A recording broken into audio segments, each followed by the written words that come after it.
Thank you, Mr. Chairman. Dr. Temple, are you here today representing the International Society for Stem Cell Research or the Neural Stem Cell Foundation, or both? Both. Okay, and you run the Neural Stem Cell, that's the I do. business you run, okay. Do you guys get tax dollars? Do you get grant money from the federal government? We do. Do you know how much? I can give you the exact, I think I submitted the exact grant information. Okay, I have that here. And this is for the last few years? Yes. I do a quick, looks like over $6 million. Is that about right? Yes, probably. $6 million in the last 3 we have- years? Taxpayer money? Okay, Yes. do you get other funding? I do. What's your overall budget? It's a few million per year, three to five per year. I think I can get you all of these details. $3 million a year is your overall budget? I would like to make sure that that statement is correct. Well, we know it's over submit 6 million. it. We know it's over 6 million you're getting in Okay. 3 years' time, which would, you know, a little over 2 million a year from the taxpayers. I'm curious, did you happen to see the Planned Parenthood videos a few years ago that got such wide attention?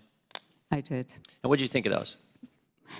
No, I am here to answer questions about the alternatives or possible alternatives You don't think that's to relevant? fetal tissue research. I know that there has been, Dr. well, Temple, sorry? Dr. Temple, you have to answer the questions. I am answering. Unless you're Yeah. claiming some privilege, you have to answer the question. So I found the videos shocking.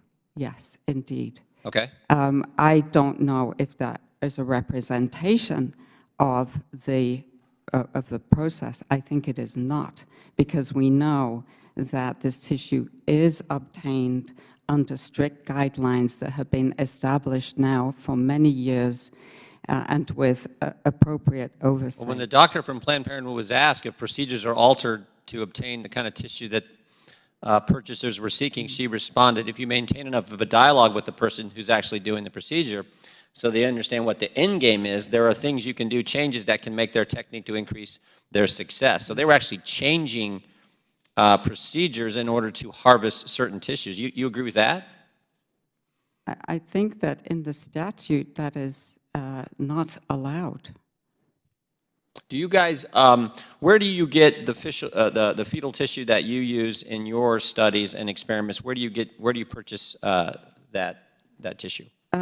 So you will see from my publication record that we have worked with fetal retinal pigment epithelial cells.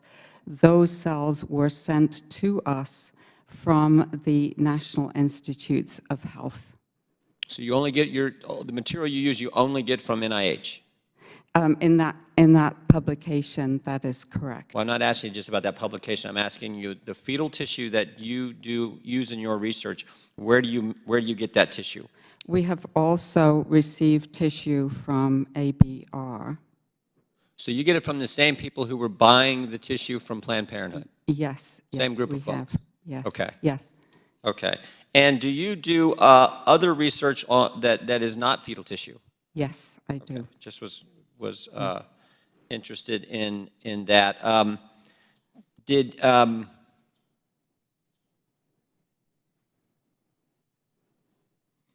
And so there was. Where's the grant? That one I want to look at here. The grant issue. Are you going to apply for the recently NIH said that there's 20 million. Will you be that is alternative non-fetal tissue? Are you going to be applying for some of those grant dollars?